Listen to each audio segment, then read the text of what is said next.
Funding for this program is provided by. Additional funding provided by.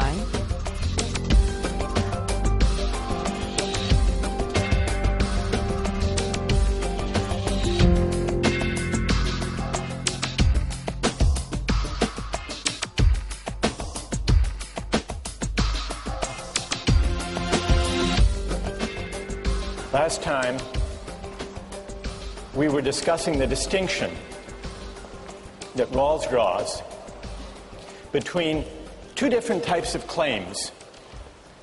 Claims of moral desert on the one hand, and of entitlements to legitimate expectations on the other. Rawls argued that it's a mistake to think that distributive justice is a matter of moral desert, a matter of rewarding people according to their virtue. Today we're going to explore that question of moral desert and its relation to distributive justice, not in connection with income and wealth, but in its connection with opportunities, with hiring decisions and admission standards. And so we turn to the case of affirmative action. You read about the case of Cheryl Hopwood. She applied for admission to the University of Texas Law School. Cheryl Hopwood had worked her way through high school. She didn't come from an affluent family. She put herself through community college and California State University at Sacramento. She achieved a 3.8 grade point average there. Later moved to Texas, became a resident, took the law school admissions test, did pretty well on that, and she applied to the University of Texas Law School. She was turned down. She was turned down at a time when the University of Texas was using an affirmative action admissions policy. A policy that took into account race and ethnic background. The University of Texas said 40% of the population of Texas is made up of African Americans and Mexican Americans. It's important that we, as a law school, have a diverse student body. And so we are going to take into account not only grades and test scores, but also the demographic makeup of our class, including its race and ethnic profile. The result, and this is what Hopwood complained about, the result of that policy is that some applicants to the University of Texas Law School with a lower academic index, which includes grades and test scores, than hers, were admitted, and she was turned down. She said, she argued, I'm just being turned down because I'm white. If I were a member of a minority group, with my grades and test scores, I would have been admitted. And the statistics, the admissions statistics that came out in the trial, confirmed that African American and Mexican American applicants that year who had her grades and test scores were admitted. It went to federal court. Now, put aside the law, let's consider it from the standpoint of justice and morality. Is it fair or is it unfair? Does Cheryl Hopwood have a case, a legitimate complaint? Were her rights violated by the admissions policy of the law school? How many would rule for the law school and say that it was just to consider race and ethnicity as a factor in admissions? How many would rule for Cheryl Hopwood and say her rights were violated? So here we have a pretty even split. All right, now I want to hear from a defender of Cheryl Hopwood. Yes? You're basing something on that's an arbitrary factor. You know, Cheryl couldn't control the fact that she was white or not in a minority. And therefore, it's not as if it was like a test score that she worked hard to try and show that she could, put that out there, that she had no control over her race. Good. And what's your name? Bree? Okay, Bree, stay right there. Now let's find someone who has an answer for Bree. Yes. There are discrepancies in the educational system, and majority of the time, I know this in New York City, the schools that minorities go to are not as well funded, are not as well supplied as white schools. And so there is going to be a discrepancy naturally between minorities and between whites if they go to better schools, and they will not do as well on exams because they haven't had as much help because of a worse school system. So let me just interrupt you to tell me your name. Anisha. Anisha, you're pointing out that minority kids may have gone, in some cases, to schools that didn't give them the same educational opportunity as kids from affluent families. Yes. And so the test scores they got may actually not represent their true potential. Because they didn't receive the same kind of help that they might have received had they gone to a school with better funding. All right. Anisha has raised the point that colleges still should choose for the greatest academic scholarly promise, but in reading the test scores and grades, they should take into account the different meaning those tests and grades have in the light of educational disadvantage in the background. So that's one argument in defense of affirmative action, Anisha's argument, correcting for the effects of unequal preparation, educational disadvantage. Now, there are other arguments. Suppose, just to identify whether there is a competing principle here, suppose there are two candidates who did equally well on the tests and grades, both of whom went to first-rate schools. Two candidates. Among those candidates, would it be unfair for the college or university, for Harvard, to say, we still want diversity along racial and ethnic dimensions, even where we are not correcting for the effects on test scores of educational disadvantage? What about in that case, Bree?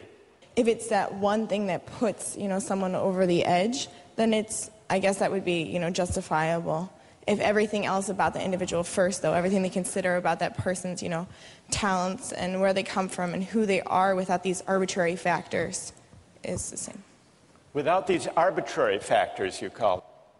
But before you were suggesting, Bree, that race and ethnicity are arbitrary factors outside the control of the applicants. True, I would agree with that.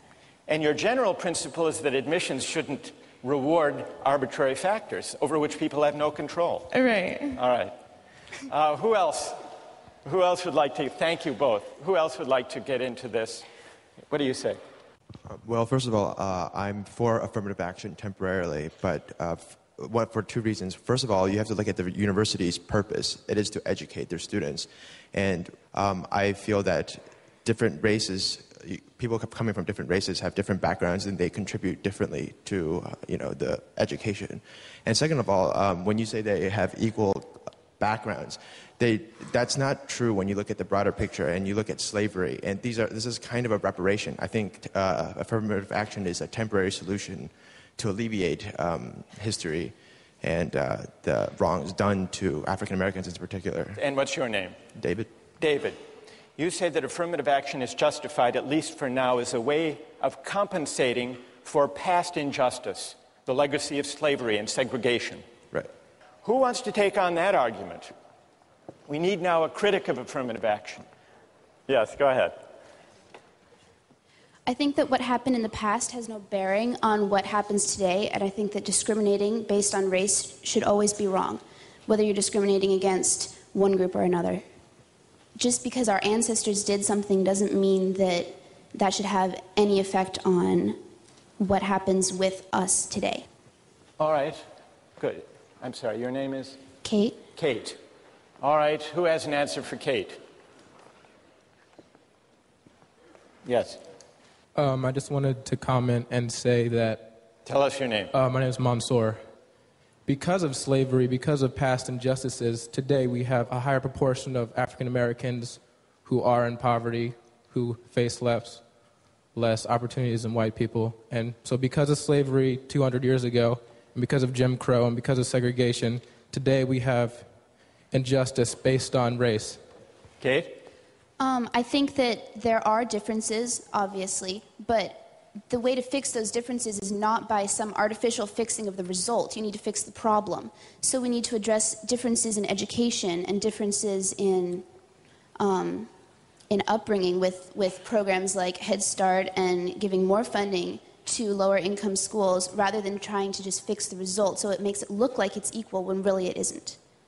Yes.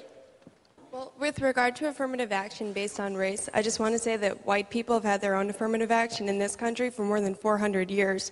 It's called nepotism and quid pro quo.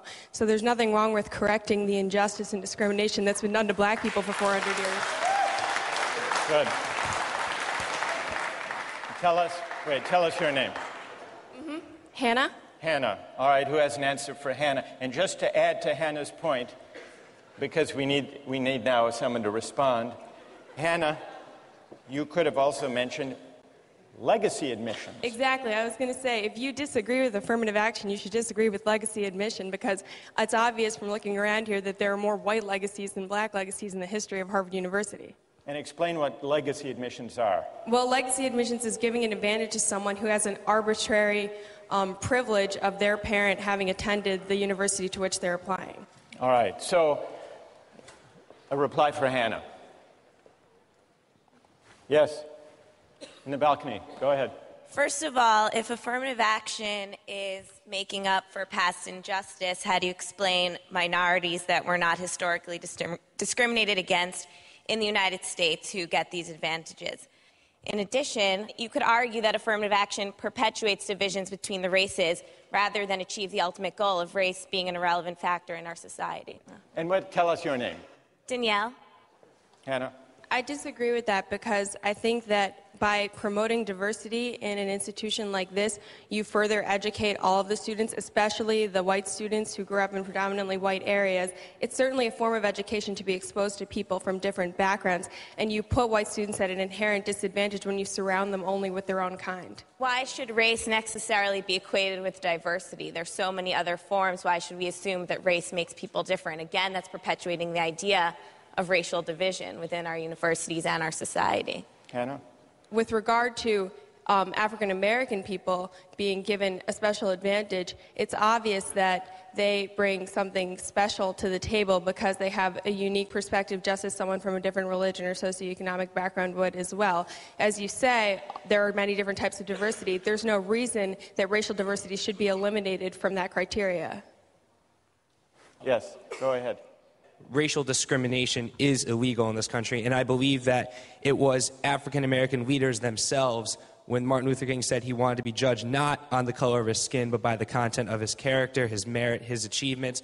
And I just think that to decide solely based on someone's race is just inherently unfair.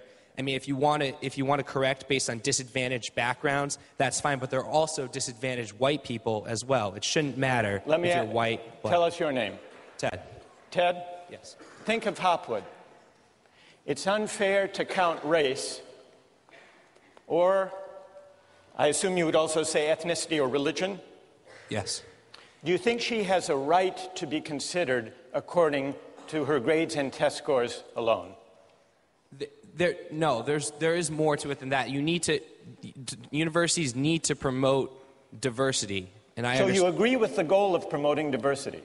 There's ways to promote diversity besides discriminating against people solely based on a factor that they cannot control. All right, so what makes it wrong is that she can't control her race. She can't control the fact that she's white. That's the heart of the unfairness to her. Bree made a similar point, that basing admissions on factors that people can't control is fundamentally unfair. What do you say? There's a lot of things you can't control, and if you're going to go through it based on merit, like just based on your test scores, a lot of what you can achieve has to do with like the family background that you raised in. If both your parents were scholarly, then you have more of a chances of actually being more scholarly yourself and getting those grades. And you can't control what kind of family you were born into. So All right, good. That's a great rejoinder. What's your name? Da. Da.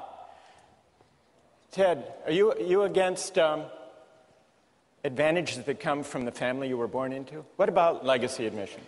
I mean, I do believe that in terms of like a legacy admission, you shouldn't have a special preference. I mean, if there is a legacy admission, you could argue is another part of diversity. You could say it's important to have a small percentage of people that have just several generation family attendance at a place like Harvard. However, that should not be an advantaged factor like race. That should just be another part of promoting diversity. Should it count at all? I think that alumni status, should it count at all, Ted? Yes, it should count. All right, I want to step back for a moment from these arguments. Thank you all for these contributions. We're going to come back to you. If you've listened carefully, I think you will have noticed 3 different arguments emerge from this discussion in defense of considering race and ethnicity as a factor in admissions. One argument has to do with correcting for the effects of educational disadvantage. That was Anisha's argument. This is what we might call the corrective argument. Correcting for differences in educational background, the kind of school people went to, the opportunities they had, and so on. That's one argument. What's worth noticing, though, is that that argument is consistent in principle with the idea that only academic promise and scholarly potential should count in admissions. We just need to go beyond test scores and grades alone to get a true estimate of academic promise and scholarly ability. That's the first argument. Then we heard a second argument that said affirmative action is justified even where there may not be the need to correct for educational disadvantage in a particular applicant's case. It's justified as a way of compensating for past wrongs, for historic injustices. So that's a compensatory argument, compensating for past wrongs. Then we heard a different argument for affirmative action from Hannah and others that argued in the name of diversity. Now, the diversity argument is different from the compensatory argument because it makes a certain appeal to the social purpose or the social mission of the college or university. There are really 2 aspects to the diversity argument. One says it's important to have a diverse student body for the sake of the educational experience for everyone. Hannah made that point. And the other talks about the wider society. This was the argument made by the University of Texas in the Hopwood case. We need to train lawyers and judges and leaders, public officials, who will contribute to the strength, the civic strength of the state of Texas and the country as a whole. So there are 2 different aspects to the diversity argument, but both are arguments in the name of the social purpose or the social mission or the common good served by the institution. Well, what about the force of these arguments? We've also heard objections to these arguments. The most powerful objection to the compensatory argument is it fair to ask Cheryl Hopwood today to make the sacrifice, to pay the compensation for an injustice that was admittedly committed and was egregious in the past, but in which she was not implicated? Is that fair? So that's an important objection to the compensatory argument. And in order to meet that objection, we would have to investigate whether there is such a thing as group rights or collective responsibility that reaches over time. So, having identified that issue, let's set it aside to turn to the diversity argument. The diversity argument doesn't have to worry about that question, about collective responsibility for past wrongs, because it says, for reasons Hannah and others pointed out, that the common good is served, is advanced, if there is a racially and ethnically diverse student body. Everyone benefits. And this indeed was the argument that Harvard made when it filed a friend of the court brief to the Supreme Court in the 1978 case, affirmative action case, the Bakke case. And the Harvard brief, the Harvard rationale, was cited by Justice Powell, who was the swing vote in the case, upholding affirmative action. He cited that as providing the rationale that he thought was constitutionally acceptable. Harvard's argument in its brief was this: we care about diversity. Scholarly excellence alone has never been the criterion of admission, the sole criterion of admission to Harvard College.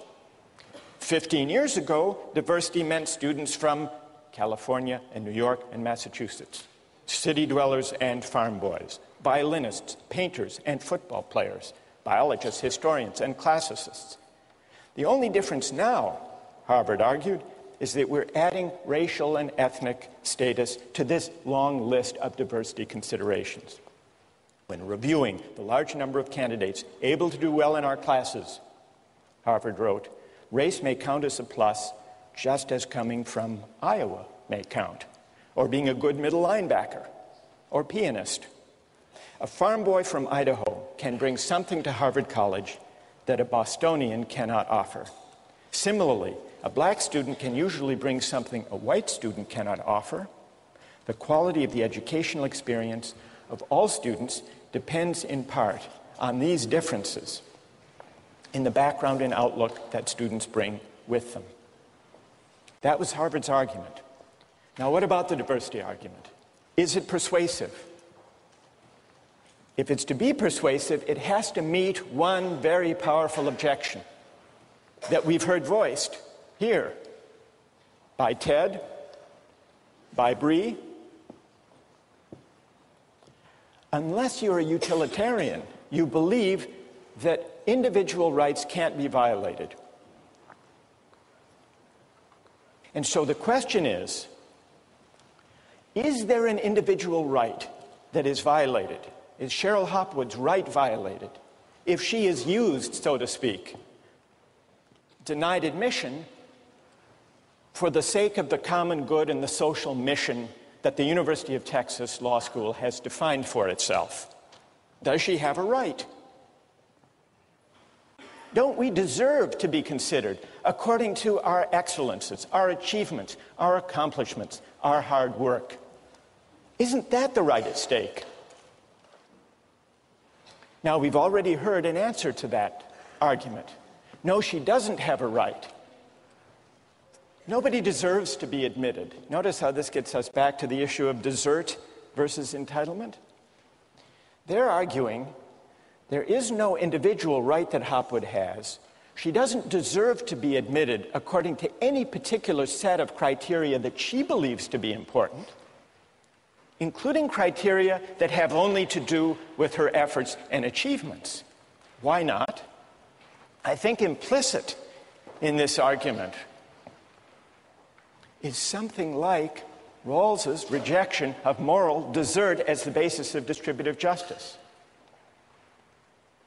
Yes, once Harvard defines its mission and designs its admission policy in the light of its mission, people are entitled, who fit those criteria, they are entitled to be admitted.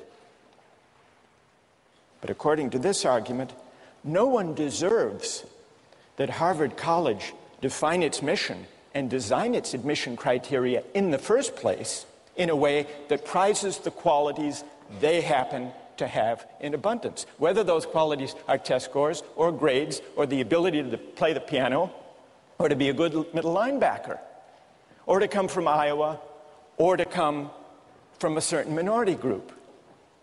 So you see how this debate about affirmative action, especially the diversity argument, takes us back to the question of rights, which in turn takes us back to the question of whether moral desert is or is not the basis for distributive justice. Think about that over the weekend, and we'll continue this discussion next time.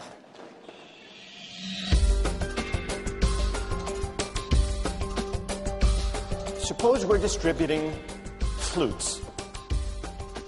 Who should get the best ones? What's Aristotle's answer? Anyone? His answer is the best flutes should go to the best flute players because that's what flutes are for.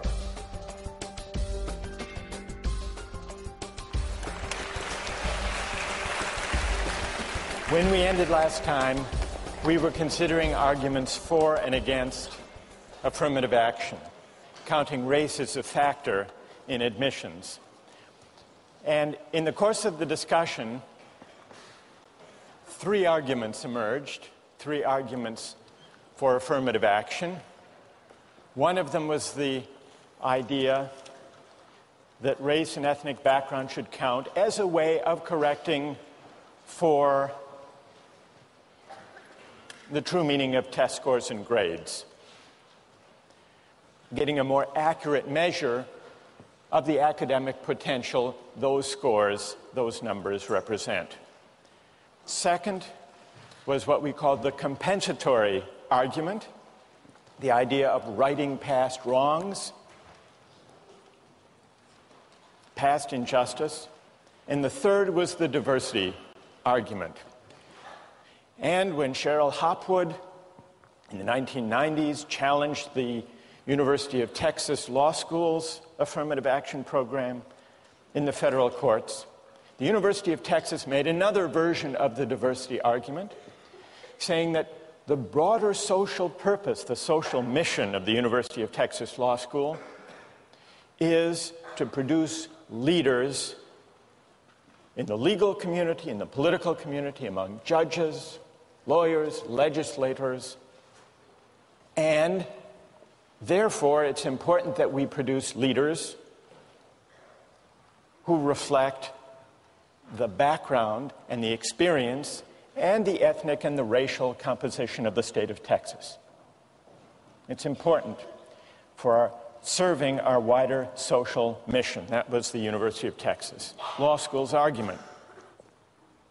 And then we considered an objection to the diversity argument, which after all is an argument in the name of the social mission, the common good. We saw that Rawls does not simply believe that arguments of the common good or the general welfare should prevail if individual rights must be violated in the course of promoting the common good. You remember that was the question, the challenge to the diversity rationale that we were considering when we finished last time. And we began to discuss the question, well, what right might be at stake? Maybe the right to be considered according to factors within one's control. Maybe this is the argument that Cheryl Hopwood implicitly was making.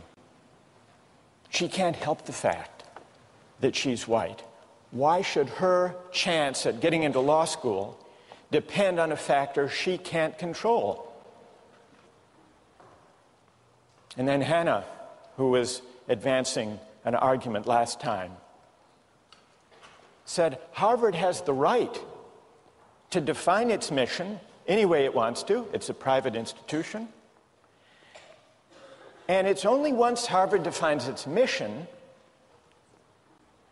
that we can identify the qualities that count. So no rights are being violated. Now, what about that argument? What I would like to do is to hear objections to that reply and then see whether others have an answer. Yes. And tell us your name. Da. Da. Right. You spoke up last time. All right. How do you answer that argument? Well, I think there was two things in there. One of them was that a private institution could define its mission however it wants, but then that doesn't make however it defines it right. Like, I could define my personal mission as I want to collect all the money in the world, but does that make it even a good mission? So you can't say that just because a college is a private institution, it could just define it whatever it wants. We still have to think about whether the way it's defining it is right. And in the case of affirmative action, a lot of people have said that since there's a lot of other factors involved, why not race? Like, if we already know that the system is imperfect. I want to stick with your first point, okay. Da. Here's Da's objection. Can a college or university define its social purpose any way it wants to, and then define admissions criteria accordingly? What about the University of Texas Law School, not today, but in the 1950s? Then there was another Supreme Court case against the admissions policy of the University of Texas Law School because it was segregated. It only admitted whites. And when the case went to court back in the 50s, the University of Texas Law School also invoked its mission. Our mission as a law school is to educate lawyers for the Texas bar, for Texas law firms. And no Texas law firm hires African Americans. So to fulfill our mission, we only admit whites. Or consider Harvard in the 1930s, when it had anti-Jewish quotas. President Lowell, president of Harvard in the 1930s, said that he had nothing personally against Jews, but he invoked the mission, the social purpose of Harvard, he said, which is not only to train intellectuals. Part of the mission of Harvard, he said, is to train stockbrokers for Wall Street, presidents and senators. And there are very few Jews who go into those professions. Now, here's the challenge. Is there a principal distinction between the invocation of the social purpose of the college or university today in the diversity rationale and the invocation of the social purpose or mission of the university by Texas in the 1950s or Harvard in the 1930s? Is there a difference in principle? What's the reply? Hannah? Well, I think that the principle that's different here is basically the distinction between inclusion versus exclusion. I think that it's morally wrong of the university to say, we're going to exclude you on the basis of your religion or your race. That's denial on the basis of arbitrary factors. What Harvard is trying to do today with its diversity initiatives is to include groups that were excluded in the past. Good. Stay there. Let's see if someone would like to reply. Go ahead. This was kind of in support of Hannah rather than a reply, but I was going to say another principal difference can be based on malice being the motivation, I guess, for the historical segregation act. So it's saying that we're not going to let blacks or Jews in because they're worse as people or as a group. Good. So the element of malice isn't present. And what's your name? Stevie. Stevie says that in the historic segregationist, racist, anti-Semitic quotas or prohibitions, there was built into them a certain kind of malice, a certain kind of judgment that African Americans or Jews were somehow less worthy than everybody else. Whereas present-day affirmative action programs don't involve or imply any such judgment. What it amounts to saying is, so long as a policy just uses people in a way as valuable to the social purpose of the institution, it's okay, provided it doesn't judge them maliciously, as Stevie might add, as intrinsically less worthy.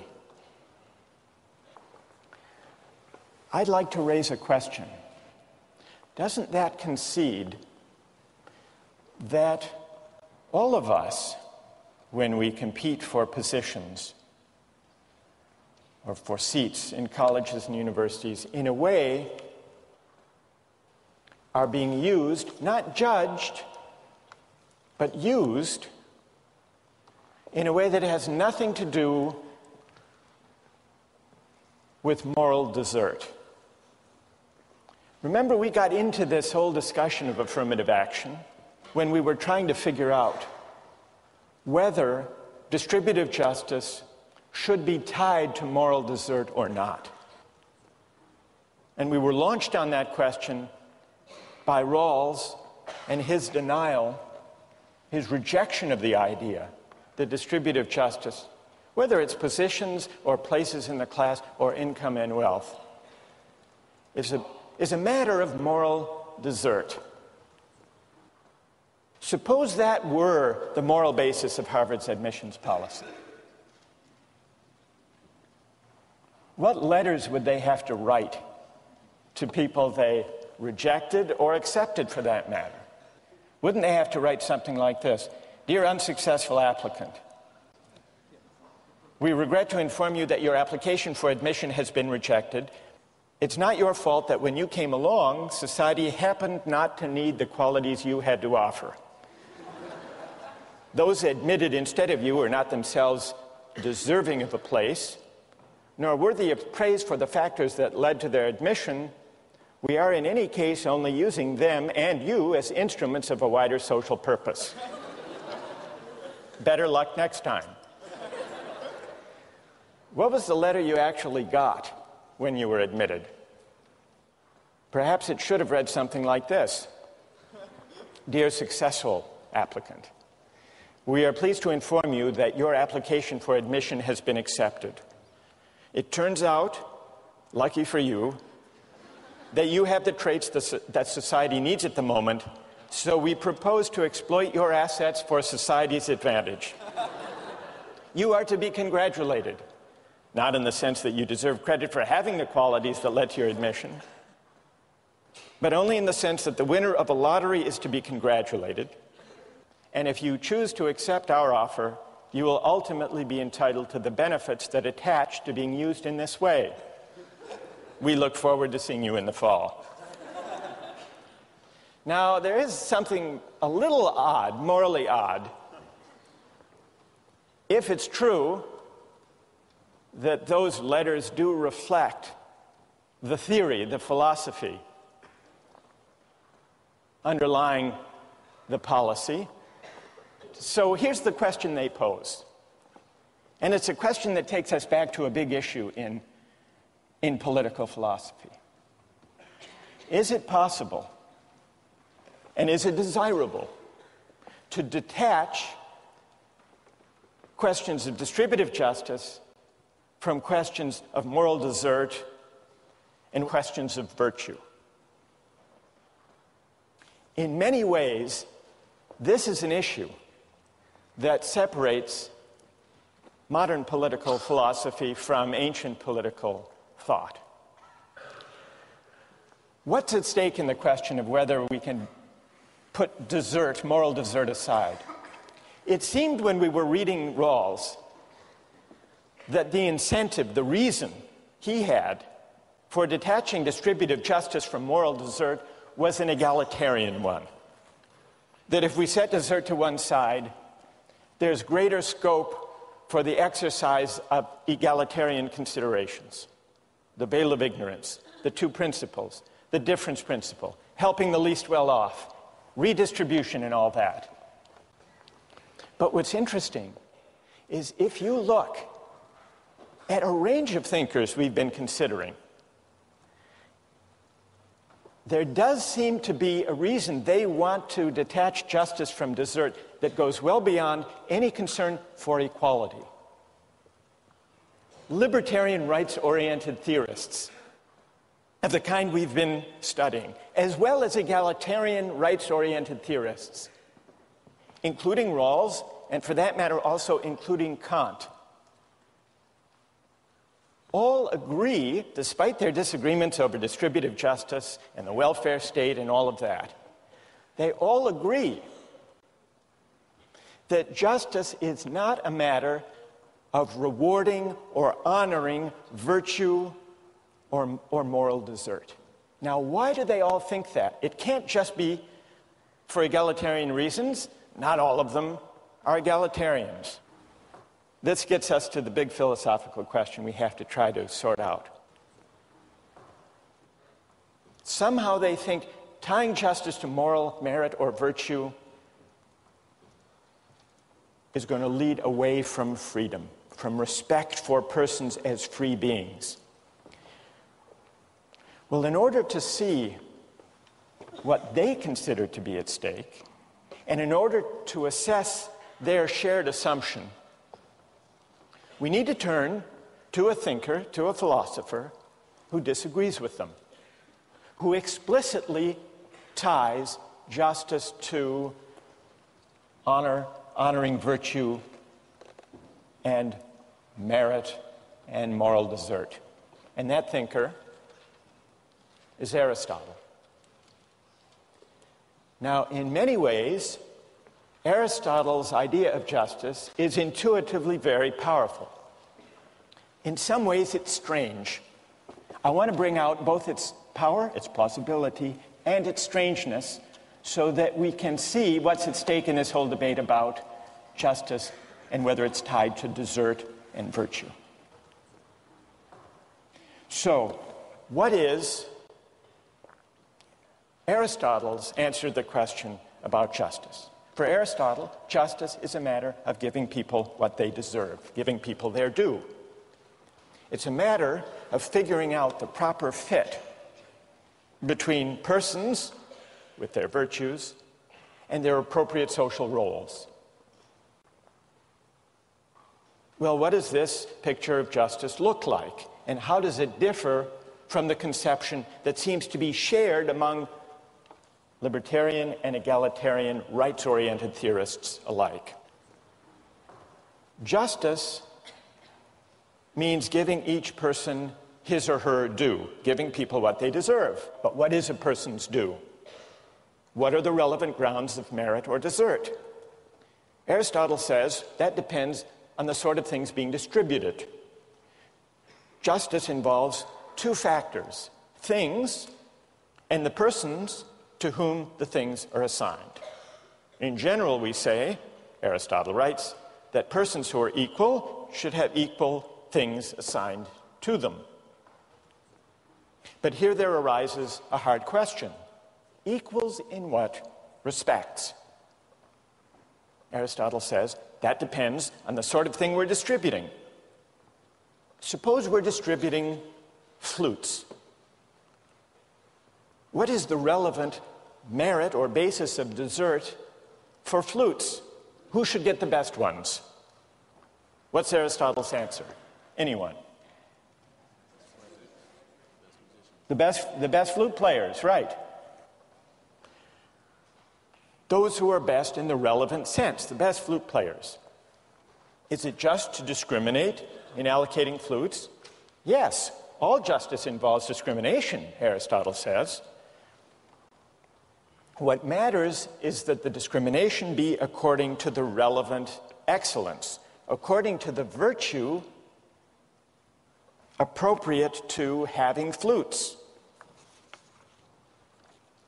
He says it would be unjust to discriminate on some other basis in giving out the flutes. Say wealth. Just giving the best flutes to the people who can pay the highest price. Or nobility of birth. Just giving flutes to aristocrats. Or physical beauty. Giving the best flutes to the most handsome. Or chance. having a lottery. Aristotle says birth and beauty may be greater goods than the ability to play the flute, and those who possess them may surpass the flute player more in these qualities than he surpasses them in his flute playing. But the fact remains that he is the person who ought to get the best flute. It's a strange idea, this comparison, by the way, that, could you say, am I more handsome than she is a good lacrosse player? It's a strange kind of comparison.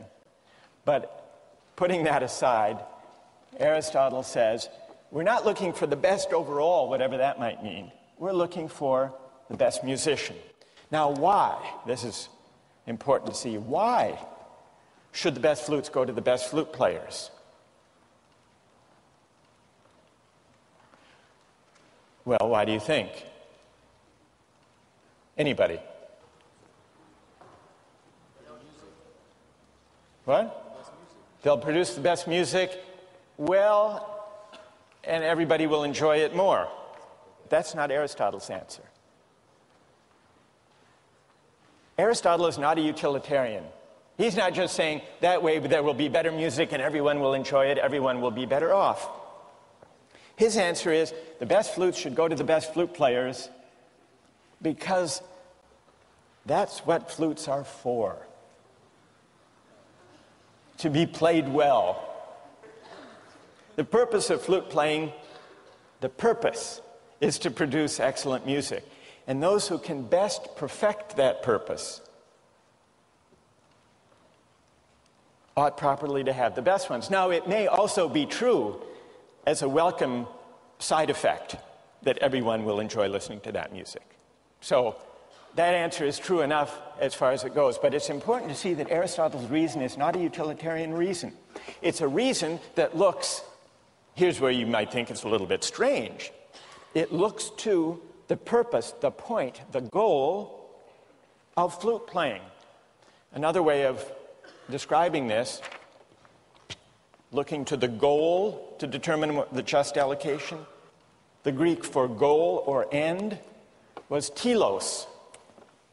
So Aristotle says you have to consider the point, the end, the goal, the telos of the thing, in this case of flute playing. And that's how you define a just allocation, a just discrimination. So this idea of reasoning from the goal, from the telos, is called teleological reasoning, teleological moral reasoning. And that's Aristotle's way, reasoning from the goal, from the end. Now, this may seem, as I said, a strange idea, that we're supposed to reason from the purpose, but it does have a certain intuitive plausibility. Consider the allocation, let's say at Harvard, of the best tennis courts or squash courts. How should they be allocated? Who should have priority in playing on the best courts? Well, you might say those who can best afford them, set up a fee system, charge money for them. Aristotle would say no. You might say, well, Harvard big shots, the most influential people at Harvard, who would they be? The senior faculty should have priority in playing on the best tennis courts. No, Aristotle would reject that. Some scientist may be a greater scientist than some varsity tennis player is a tennis player, but still the tennis player is the one who should have priority for the best, playing on the best tennis court. There is a certain intuitive plausibility to this idea. Now, one of the things that makes it strange is that in Aristotle's world, in the ancient world, it wasn't only social practices that were governed, in Aristotle's view, by teleological reasoning and teleological explanation. All of nature was understood to be a meaningful order and what it meant to understand nature, to grasp nature, to find our place within nature, was to inquire into and read out the purposes or the telos of nature.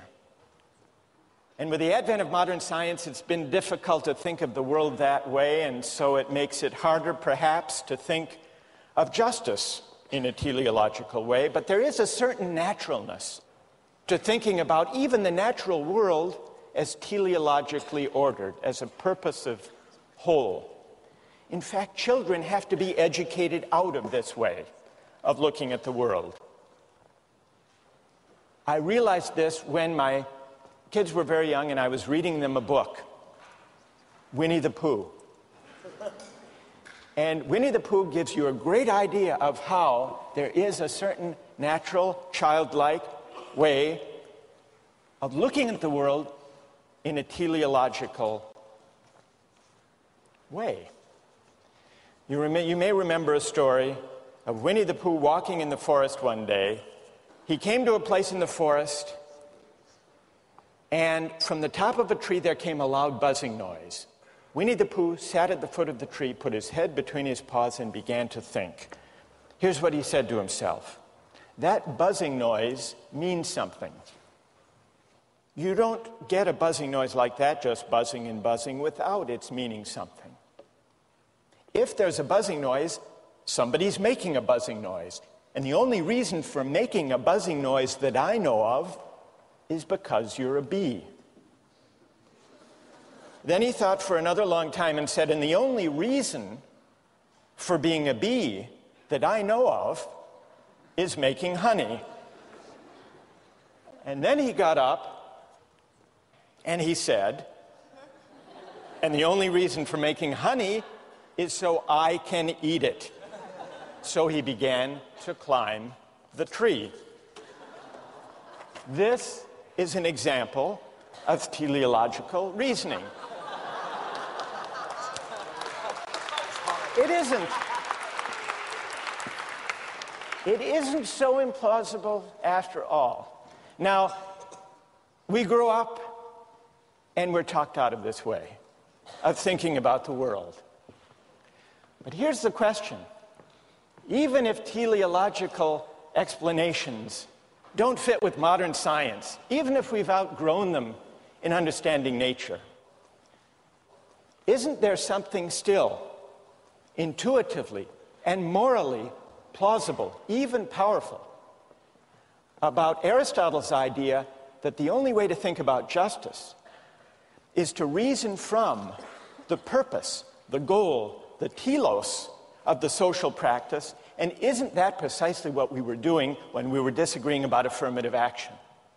You could almost recast that disagreement as one about what the proper, appropriate purpose or end of a university education consists in.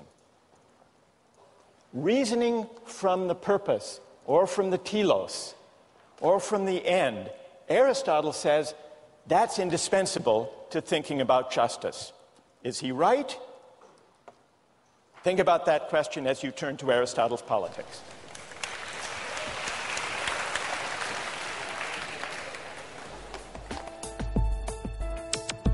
Don't miss the chance to interact online with other viewers of Justice.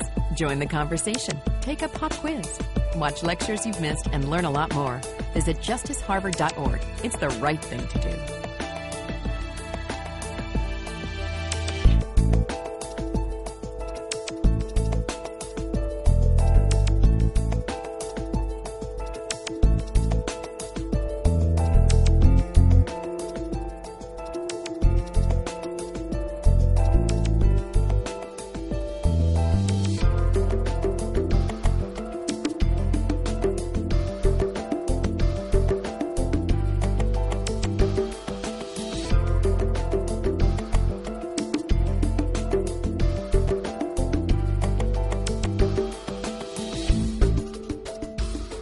Funding for this program is provided by...